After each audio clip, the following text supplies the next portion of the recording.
আপনি কি জানতেন না যে আপনার মা এখানে আয়না ঘর বানাইছে? আপনি জানতেন কি না যে গোলাম আজম মারা গেল, ন্যাচারালি মারা গেছে সে। গোলাম আজমের ছেলে ব্রিগেডিয়ার আজমির যে আয়না ঘরে ছিল 12-14 বছর যাব, সেটা আপনারা জানেন না? মীর কাসেমের মৃত্যুদণ্ড হইল আন্তর্জাতিক ট্রাইব্যুনালে, তার ছেলেকে 8 বছর ধরে আয়না ঘরে রাখছে কচু খেতে, কি ডিজেফে আট করবে। আপনি জানতেন না? ফিল করছেন কখনো? এখন আপনি এখানে বসে বসে উস্কানি দিচ্ছেন, কিচ্ছু হবে না। পৃথিবীতে এই নজির নাই, স্বৈরাচার ফেরত গেছে দেশ থেকে পলায়ন পর, আবার এসে কোন ক্ষমতায় বসছে। দেশে থেকেই তো বসতে পারে নাই হুসেন মোহাম্মদ এরশাদ। তার পতন হওয়ার পর সে কি আর ক্ষমতায় আসছে? নো। আপনার মা আর তারেক জিয়ার মা এদের চামচাগিরি করেই তাকে বাঁচতে হয়েছে এবং শেষ পর্যন্ত মারা গেছেন। আর তার দল যেটা আছে লেজের বৃত্তি করতেছে। বাংলাদেশের রাজনীতিতে কোনো অস্তিত্ব নাই যাদের। স্বৈরাচার একবার ফেরত আসলে লিখে রাখেন যত পদের কথা কেন, আর কাজ হবে না। আপনারা পুলিশ মেরেছে ছাত্রদেরকে আপনাদের নির্দেশে, আপনারা এখন ওখানে বসে কি বলছেন? আমার মা ছাত্রদেরকে মারতে বলেনি, এটা উৎসাহী পুলিশে মেরেছে এবং এটার দায় দায়িত্ব তাদের। আপনি বুঝতে পারতেছেন কি বলতেছেন? বাংলাদেশের পুলিশ, বাংলাদেশের কেউ আপনাকে রিসিভ করবে? পাশাপাশি এটা লক্ষ্য করছেন, আপনার মায়ের ইচ্ছা যদি না হইতো তাহলে আপনার মায়ের পলাতকের সাথে সাথে পুলিশ ডিপার্টমেন্ট খালি হয়ে গেল, বিচারপতিরা সব ইনঅ্যাক্টিভ হয়ে গেল। কারণ দুইটা জিনিসই ব্যবহার করছেন আপনার মা খুব সুন্দরভাবে। পুলিশ কাস্টডিতে পাঠিয়েছে, কোর্ট জামিন দেয়নি, সেই বিচারপতিগণ পলাতক, পুলিশ সহ পলাতক। অর্থাৎ আপনার মায়ের যে দোসর ছিলেন এরা, মানে স্বৈরাচার হিসেবে তাদের দোসর ছিলেন, এটা পরিষ্কার। কথা বললেন না। পৃথিবীর কেউ, কাক পক্ষী শিয়াল কুত্তা, কেউ আপনাদের কথা বিশ্বাস করবে না, আননেসেসারি। চুপচাপ থাকেন, পরিবেশ ভালো হলে আবার রাজনীতি করবেন।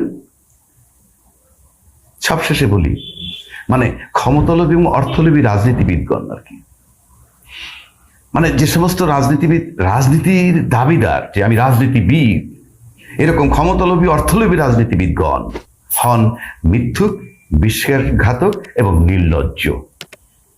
আপনারা তার প্রমাণ। আপনি এই যে ঘটনাগুলো বললাম তার থেকে প্রমাণ করে দিচ্ছি আপনাদের মিথ্যুক, বিশ্বাসঘাতক, নির্লজ্জ। মিথ্যুক কিভাবে?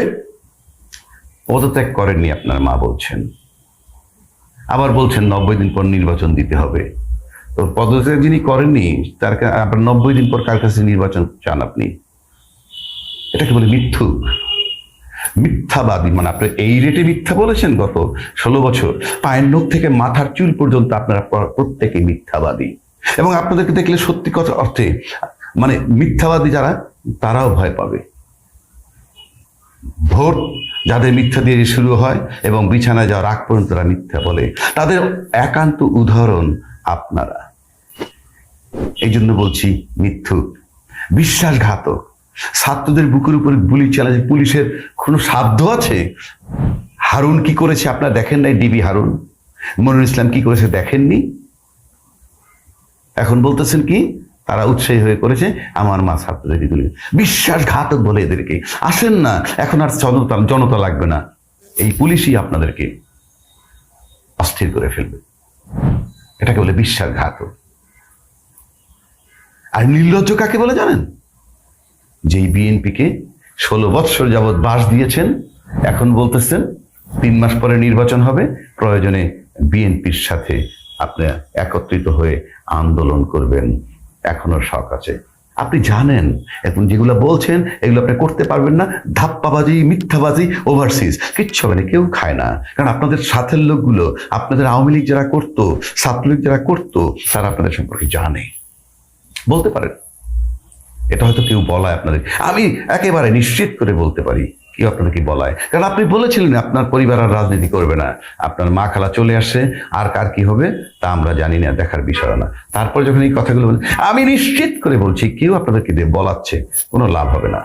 এই জনগণ, আমি নিশ্চিত করে বলে দিচ্ছি, বাংলার মাটিতে আপনাদের পরিবারের অস্তিত্ব আর হবে না।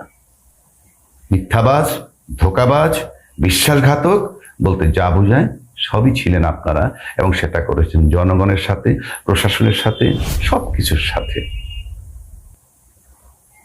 এখন আল্লাহ বিল্লাহ করে নিজেকে শুধরান, দেখেন উপরওয়ালার কাছ থেকে কোনো নিয়ামত পাওয়া যায় কিনা।